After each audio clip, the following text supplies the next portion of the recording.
Guys, welcome back. Today we're going to do another Lobo book. This is issue number 3 of 4 with a contract on God. Super awesome cover. I like this. It looks really good. Every time I see this kind of Lobo books, it makes me smile and laugh. Maybe it's just my humor, I don't know. But we're going to dive right in where Lobo is in hell. His tongue has been cut off because that is a decree or something. And he has to do it 99 times again. But Lobo said, nah, I'm not going to do that. He's grabbing the horns of this demon. And he's basically choking on his tongue, right? And he's making mincemeat of these other demons. But then a voice says, stop, cease and exist. Who the frag are you, he says. I'm Dave, ruler of hell. So there's this little guy says that he is the master of disaster, right? The Lord of torture, etc. And he says, I'm pleased to meet you. I've been waiting for a long time. So you know I was coming. Of course, the prophecy foretold it. I had a vision. I wrote it down in my book, saying that he was using drugs and had a vision. So it was you. Don't be hasty. It was only to fulfill the prophecy. Easily mended. So he got his tongue back, right? And he says, you need to explain yourself real fast. He says, I'm waiting. Gets in his face. I see super aggressive. Well, it's like this. Conventional wisdom has it that in the beginning there was God, only God, and nothing but God. But that was a lie, because there was me too. Dave's God's little brother. Of course, we didn't get along, always fighting. I blame it on the lack of parental control myself. You had parents? No, that was the problem. So basically, they have done it all, and, terminal boredom was setting in. And then decide to come up with a plan and make Paradize, right? And the people were called paradisiac. But then they're arguing against because God wants to have slaves, right? And that they sing our praises. And Dave says, it's immoral. We must give them free will, dignity, democracy. So he wants to hold a referendum and see what people are think about them. People choosing for themselves. But then he's betrayed by his own brother.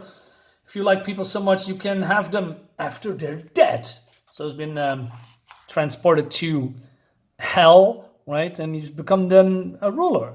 And then the sinners start to come in. They've been arriving ever since. Nobody satisfies God. He sends them all here. He says, what the frag has that to do with me? You'll see. Like I said, the sinners start coming and kept coming and kept coming. Now, I must say, this took a long time to draw, and I really appreciate this. This looks great. Look at this. Awesome.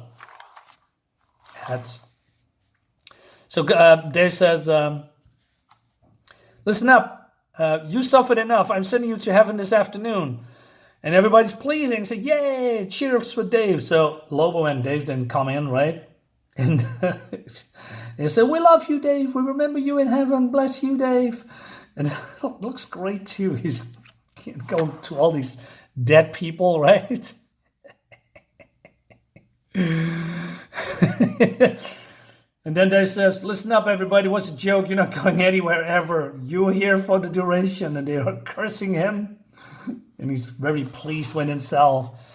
So, a wicked son of a serpent, all right, just like God decreed. Big deal.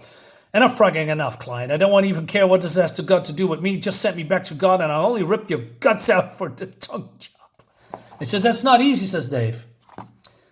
God made hell a very place to escape. And he has this orb, right?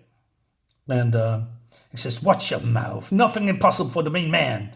Exactly, that's why you're here. You're part of my infinitely cunning plan. A plan that has already swung into devastating action on the planet Paradize. So he's calling to Abbot Costello.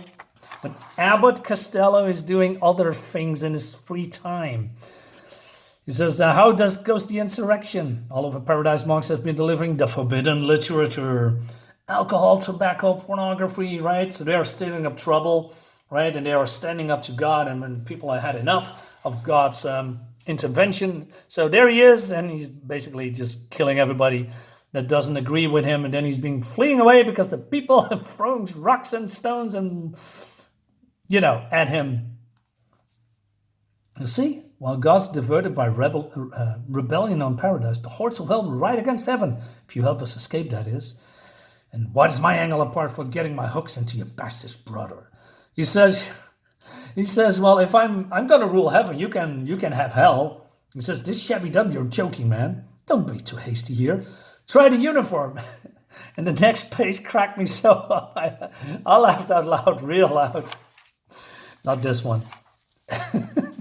It's still funny. He says, get it off now or I'll blind you so you don't have to watch me castrate you.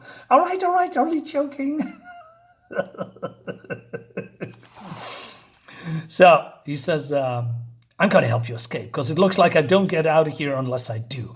But I want you to understand that Big G is mine. No, right? Nobody else touches him. So he grabs the orb and just remind you that I only like practical jokes when I'm the bastard playing them. He's doing something with it, right? And he's really in pain. So he says, main man coming through, first body to touch me, spend eternity with a ruptured spleen. And everybody is going, try to avoid him. And but then you hear, this is basically the wall between heaven and hell. He says that it was more a mere pinprick when I found it. And so the trick is that using bad thoughts and profanity, makes the hole bigger, right? But it takes too long. And he says, we need something truly evil. What? You mean you had Costello's boys hire me? You knew all this crap would happen? I told you I saw it in a vision, but hardly my fault is. It's God's, the big cheese. Ultimately, he's responsible for everything. Just one more grief for him to get into an answer for. All right, but then we go to God, and God is not pleased, and he's being worried. Basically, he's not happy that he is sending Lobo to hell. It was a mistake, and then the creepy brother of mine is sure to lure him somewhere into some scam. And all these bloody riots all over Paradise. So, yeah, he's a vengeful God, right? So why not use your omniscience to find out, sire? It doesn't work. It's been a while, it's been too accustomed to rely too much on Paradise worshipping me. Well, it's decision time. So he says, wake the four Johnnies. The four Johnnies of the apocalypse, sir? But you yourself said that on the day they ride forth, heaven and hell and Paradise will pass away forever. Yeah, well, we just have to pray that it doesn't come to that. Uh-oh. And then Lobo, using his experience of what terrible things he has done through his life, and that's a lot, by the way. And the hole is starting to show cracks, but that takes too long, according to Lobo. So he is hacking and slashing on the wall. What do you think I am, some kind of kitty fragging storyteller? Open up your bastard's hole. I got an appointment with God. I'm going to rip that fat belly off and eat it. I'll show the creep. I'm Lobo, the main man. The evilest bastard in the whole fragging universe. And now there is a big hole. And then these little angels find out that the heaven or hell is invading heaven, right? So, bigger still, big enough for all those hosts of hell to pass through. You want being bigger, creep, and I'll be digging with your teeth. All right, so they bring in the cavalry, and the next page looks super awesome. Look at this. Look at this. Isn't this gloriously? So the forces of evil, if you can call it that, the forces of hell are storming the gates of heaven. Basically, this should basically the end of the book, but then we have a little bit more like God here. It is, rallying the troops, but they don't have weapons because he banned them. And there's going to be a war in the next issue. So we're going to have a lot of fun with the next one. So I hope you guys are here still too. So let me know in the comments what you think about that. Oh, by the way, we have reached the 50% mark of our campaign. Yes, I know it's slow. But we are slowly getting there. We have still 19 days left. So if, people are backing my book and it's, goes up a little bit, it's good for the algorithm. And mostly people are backing at the end of the days at the campaign. So, and if we're going to make it, then we can go into demand. So it will be some kind of a store that people, can, back the book, even if the goal has been reached. I mean, that is the goal, right? So that would be great if you want to help me reach my goal. I put the link in the description. You can find it there and back, digital, physical copies, sketch cards, whatever you want, right? Okay, guys, thank you so much for watching the video. Subscribe to my YouTube channel, leave a comment, leave a like. I'll see you next time. Bye-bye.